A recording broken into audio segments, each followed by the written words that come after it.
We are in late November on the homestead here, and we've had a really nice start to winter. Not a lot of snow sticking on the ground. It stays cold during the day, just kind of hovering around freezing, and then going, 10 degrees Celsius below freezing at night. And, so it's cold. We had a really sunny period of this month. We had a cloudy period like this as the start to the month, which is normal. And then I had this week, just incredible sunlight, getting 100 kilowatt hour days on the off-grid solar system. Been a beautiful. But because we've had this delayed, winter, last winter, snowed 3 days on November 3rd straight, and winter was set. There was 2 feet of snow on the ground the entire winter until the end, mid-April. Insane. But this winter has been really, really nice. And this brings me to the video I want to share with you guys today is 10 things that I'm doing now to prepare for winter that I wish I would have been doing a long time ago. Now, this isn't a full list of everything you need to do on the homestead before winter, because that list would be a lot longer than this. I'm not going to talk about draining out my irrigation lines and things like that you just have to do. These are 10 things that I'm doing that are relatively new to me, and I think they would be of value to you. So let's get into it.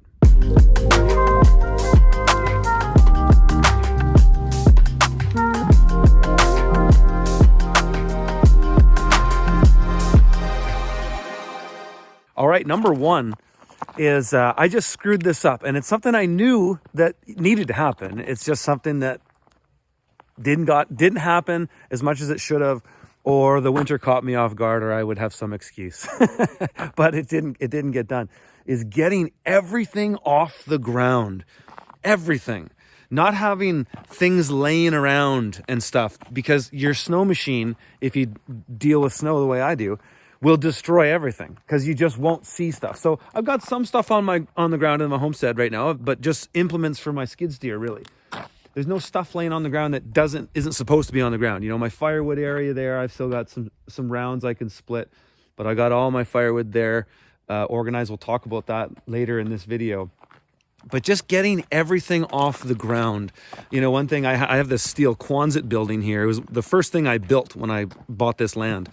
And I just had so much stuff laying around this landing because I didn't have a lot of places to put and organize things. I've built a mezzanine in there now where I can store more stuff. And in fact, I had a shipping container right here for the last 2 years. And I had another one down there. I've got rid of both of them because we've gotten organized. So it's really, really nice to get organized. But yes, number one is getting everything off the ground so it doesn't get wrecked when you're managing snow. The next thing, number two, is making sure there's no ruts in the driveway. Now, if you've got a rural driveway like mine's it is a kilometer long actually. So that's 0.6 of a mile, and it zigzags up a mountainside. It's quite a bit to maintain. I've spent a lot of money getting this driveway to where it is. It has crushed the whole way down. I've put culverts and ditches in everywhere that need them, and smoothed everything out. But one thing with making sure there's no ruts in the driveway is that as you're going into winter, the temperatures are getting colder, and see, my ground is frozen now, which is really nice, and I'll explain why. But as you're going into winter, that ground is going to freeze eventually. And if you have some people coming up in your driveway and they don't come up in 4-wheel drive or something like that, and they skid out and they make a rut, when that rut freezes, now it's stuck that way, and it's a lot harder to fix. So this period where I'm going into winter, I'm watching my driveway like a hawk as I go up and down it. I might leave the property a couple days a week, say. Sometimes one day a week, sometimes none. But I want to just check that driveway. And if anybody who's come up, because our driveway is a thing. Most people's driveways aren't a thing. Our driveway's a thing. When people come up, I ask them if they has skidded out or anything, just so that I can go and check, because I want to just make sure and fix all those ruts. And I always got piles of crush around that I can do that with. I want to fix those ruts either with crush or just go and rake them over or something like that. And just kind of, sometimes I pack them down. I'll bring my packer down there and manage them. But usually I don't need to, because as I go into winter, as we go into winter, the ground it will freeze fairly quickly. And so if it's nice and flat, it'll freeze good. And so what's so nice right now is my driveway is is frozen over and it's nice and clear and flat the whole way. There's no ruts. So when I go to manage snow soon and I'm running my snow implements on here, I'm not going to hit any surprises like rocks and stuff like that. So that's why it's super, super important to make sure there's no ruts in the driveway going into winter. Okay, number 3, you can see right behind me here, these guys. I've made these road markers on all the places on my driveway where I know that in wintertime, when I'm managing snow, I'll lose track of where the actual ground is, because you'll just push snow out here, say, and then, but since the ground's all snow and then that's all snow, you can't really see where the ground is. So if I go out a little too far with my machine, I can get my wheel stuck, and I'm really stuck, and it's a pain in the butt. So these road markers, I've put them all over my driveway. You can see a few going down there. I won't bother walking down the driveway, but all the major turns where there's elevation drop off, I have all those marked. I've probably almost used 100 of these. It's just a 5-foot piece of rebar, and it's just a crappy dollar store tennis ball on there that you cut and put in. And then I spray paint some of them, not all of them, but I spray paint some of them as well. These ones in particular. I have some that are in front of our cabin over here, and I didn't spray paint those just because we see them out the window, and they're not as important as some of these ones down here, like even right here with this rock feature that I'm is a work in progress. I've got one there, so it's really visible, because when the snow comes, everything disappears. That's why it's so important to have everything off the ground and have all your ruts sorted out. But everything disappears. It becomes a different world. All the things that I can see, the plants and everything, is gone. And so your sense of where you are is gone. So these road markers are going to be so awesome when I'm doing the snow work this fall or this winter. Okay, we're up on the roof of our cabin. And, this cabin was here when we bought this property, and we haven't done anything to it. It's on the outside, it's painted, just my wife's done some art on it, and eventually we'll redo this whole cabin, but to spend money on it right now when we're building a house isn't necessary. So long story short there, but we're up on the roof of this cabin, and this is one thing I wish I would have done, especially with this wood stove, and I'll explain why.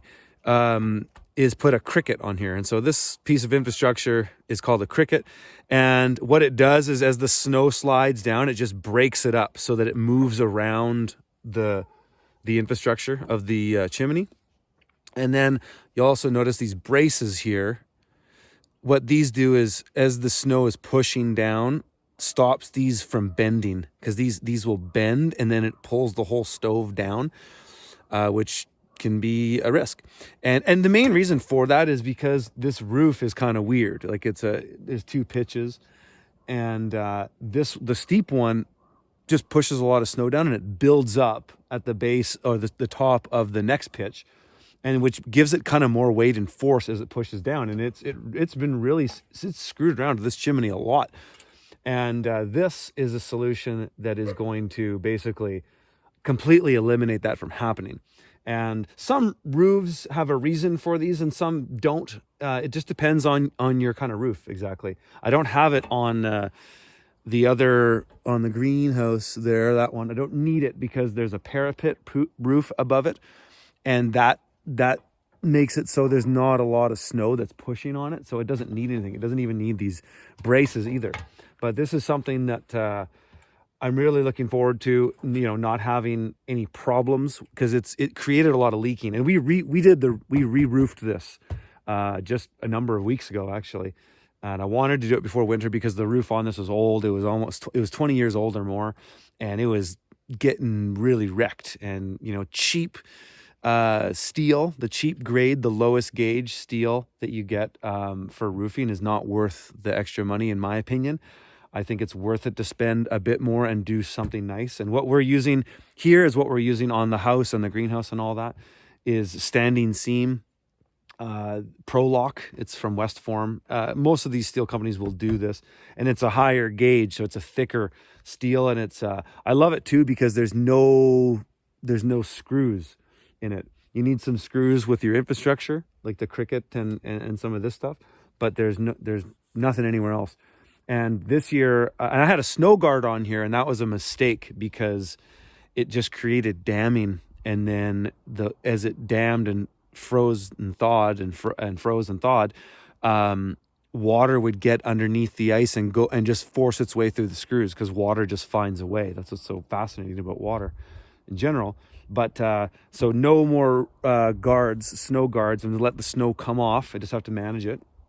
And yeah, this is definitely going to save me a lot of problems in the future. Next one is getting ahead on my firewood. So I've had firewood every year that we've been here. This is our 4th winter here. The first winter we were here, we were only here part-time because we hadn't sold our house yet.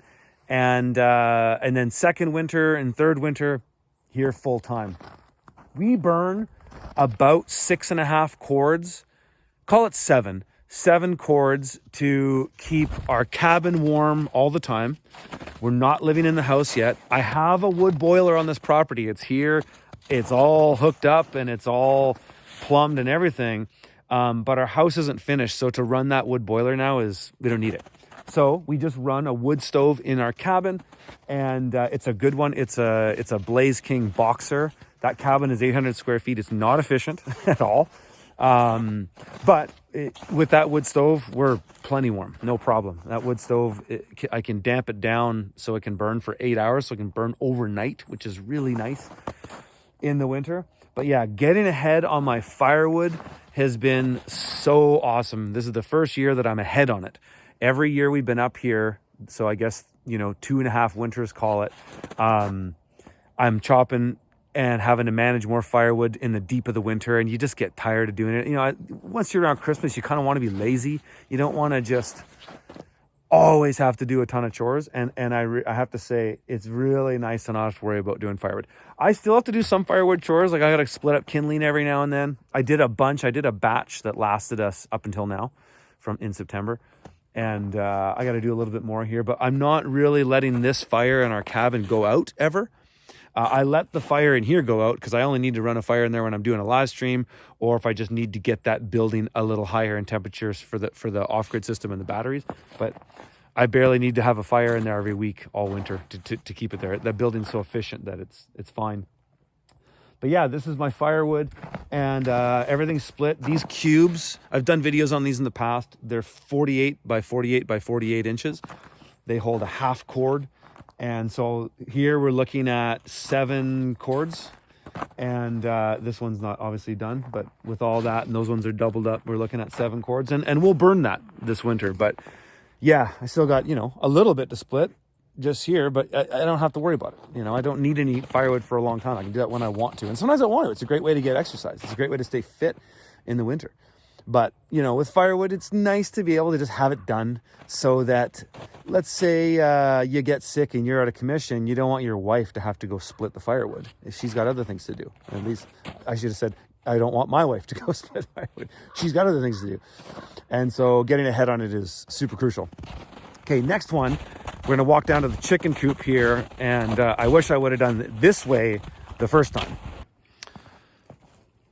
All right, so here's the chicken house connected to the high tunnel. And yeah, this is just so much easier than anything else I'd done. I'd always, for keeping my chickens, I have always done them in a greenhouse, but I've always just used the smaller caterpillar tunnel that I just would set up every fall, but I kind of got sick of doing it. And so this was actually way easier. This high tunnel I have 3 greenhouses here. This one, that one, and that one. Those 2 are heated and double poly. This one is not. And so I can't really keep stuff in here too far into winter. I could keep a spinach crop and kind of a kale crop, but they're better off up there because those are just easier to keep warmer. Especially just because of the double layer poly and the insulated foundations. So this one, I just want to let the birds finish whatever's off in here. And so it just makes sense to do them here. And so my coop, I can lift up with a skid steer on any side. And I just built it up on pallets and just screwed them all together. And yeah, it's a wicked little coop. I really, really like it. I use it for my meat birds in the main season because I can fit 30 birds in this coop, believe it or not. And just checking for some eggs. Oh, there's an egg over there. And but once the meat birds are done, I just move the layers in here. And the layers spend the spring, summer, and fall there. And then for winter, I just put them in here because the meat birds are gone, and then they have to readapt. And it's not that big of a deal because I just force them in here. But yeah, they're in here and they're happy. Another thing that I do that really helps with keeping chickens in the winter is have their watering apparatus have that electric heat on it. So I just run an extension cord here from my greenhouse. I actually made almost like a little culvert pipe with some PVC across my driveway there, so I could run that extension cord down, and it comes down and it actually heats the mat in here too. I have these heat mats underneath where the chickens lay eggs so that it prevents the eggs from freezing. But yeah, that's how I winterize my chicken coop. And yeah, if I would have done it this way every year, it would have just saved me a lot of messing around. Okay, next thing I've become really regimented about is mowing the shoulder of my driveway the whole way up and down. That way it gives me more play off the driveway, because I know where my crush is, and it's almost 2 full bucket widths or tool widths, whether I'm using the snowblower or the blade. It's almost 2 full widths, and so I know I end here, but it's nice to have a little bit of extra buffer that when I just want to shove that stuff over with the blade, I can just get it right off the driveway. And then that way I always have this width. But by mowing, because it gets quite hairy with all these little shrubs and stuff, that it prevents the snow from, it prevents you from moving it well. And what will happen in big snow dumps is it'll come in and it'll just bury all that bush, and then it'll freeze, and then you go to push it and it resists the blade. So by mowing that, it really makes it easier to manage my snow. All right, this is another one that is not something that's really talked about a lot in videos, is what do you do with garbage? Well, we take it to the dump. We don't have the ability to just leave bins out for people to come and collect. Well, we kind of do, but they only collect a very little amount, and it's not worth it because bears just destroy it and make a mess because it's outside of our fenced area. So it's not worth it for us to do. So what I essentially do is have a dumpster. This is my dump trailer. I use this for, all kinds of stuff. It's very, very handy. And I don't have to go to the dump as much in the winter because there's less going on up here. We're not doing construction this winter. And so what I've done is I have these sides for this dump trailer that came with it. I just built basically with some 2x4s and plywood, a top to it that kind of tightens it up. And then I just screwed it down and then stapled poly around it. And so basically we'll just throw our kitchen garbage as it comes out and put it in here. And we don't have bears and we do have skunks, but they don't typically go and just tear up garbage. We don't leave, as long as we don't leave any meat or things like that in it, which we don't, those all go to the chickens. So our garbage isn't gross that way typically. It's just packaging, right? It is what it is.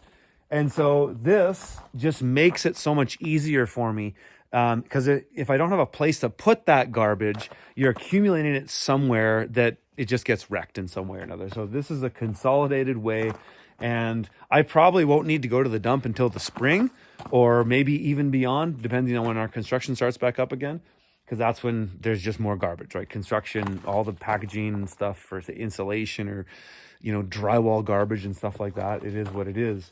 So this is a handy thing, but yeah, this is my dumpster trailer basically, and this is going to save me a lot of messing around.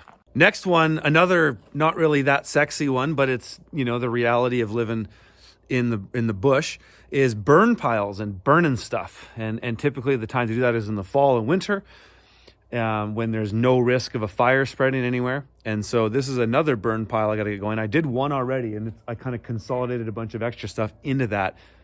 It's a lot of just scrap wood. It's not worth taking to the dump. It's, at least for me, it's not worth the trip.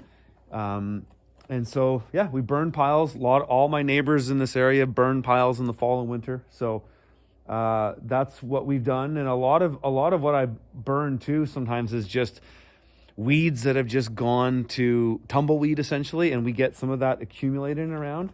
And I can't really flail mow it or mulch it because they come from really rocky, nebulous areas we have.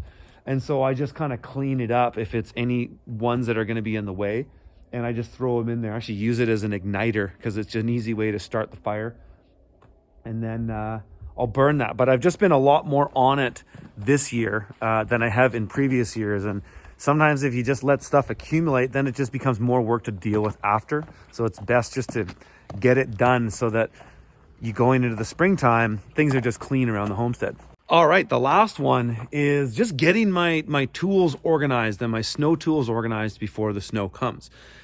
And I use a number of different snow tools for a number of different things. I've got, your classic kind of push, push blade or whatever you want to call it. I've got another classic snow shovel right here. This one is actually, for being a plastic tool, I wish it was aluminum, but it actually works really good for just quick stuff. These ones for various different moving snow. These are for taking off the solar panel. And so is that one. That's actually a roof rake for pulling stuff off the roof. That's for getting snow off the snow panels. These are concrete tools, and that's another squeegee that sometimes I'll use, but it actually doesn't work as good. Well, it's cool because it's really wide. This is just one for windows, but this one is really wide, and it's kind of neat, but I find this one is actually just more effective. That's about 30 or 24 inches. But yeah, just getting all my snow tools ready and organized. This is a new snow blower I'm going to try this year. It's the Toro snow blower. It's exactly the same as the gas one, but it's electric. And so I'm going to try it. I've already run it once. I really like it. It's quiet and it's just as effective as the gas one. And then I kind of just get my diesel closer to where I need it. Usually I have it down there because if I'm doing machine work on the property, it's more of a hub. And I don't like my machines going over my driveway in the summer because they bring up too much dirt and then it just gets too dirty up here because this is all crushed. But in winter, that's not the case because the ground's frozen. So I got the diesel up here. I've got my two main snow implements here, the blade and the blower. And the skid steer will also use the bucket from time to time. But, just having all of this stuff consolidated in this area, now that I've got this landing with crush and it's a lot more clean, I can push snow out there. The way I manage it all back here is a lot easier. So yeah, that's the one thing too, is that I wish I would have done earlier. It's been given more thought to the tools that I was going to be using and just having those more available and ready. Well, that wraps it up for this one, folks. If this was helpful, smash the like. Let me know in the comments. Let me know what your top things are that you're doing now for winter that you wish you would have done before. And I just wanted to remind you guys of our Black Friday sale at freedomfarmers.com. It's our biggest offer of the year. It's a one-time payment for all the content, the social media platform we have with the mapping software to help members meet up in real life, or maybe potentially look at places to move where a lot of people live that are of like mind. It includes all the courses that we've produced, 20 plus courses. It includes the Homestead Accelerator, where every week we list new properties, and then we have the mapping software, so you can now just go and look at all the properties that we've listed if they're still for sale. And it's an insane resource. And so that offer is in the video here or down below in the show notes. Check it out. It runs until the end of November. All right, folks, see you in the next one.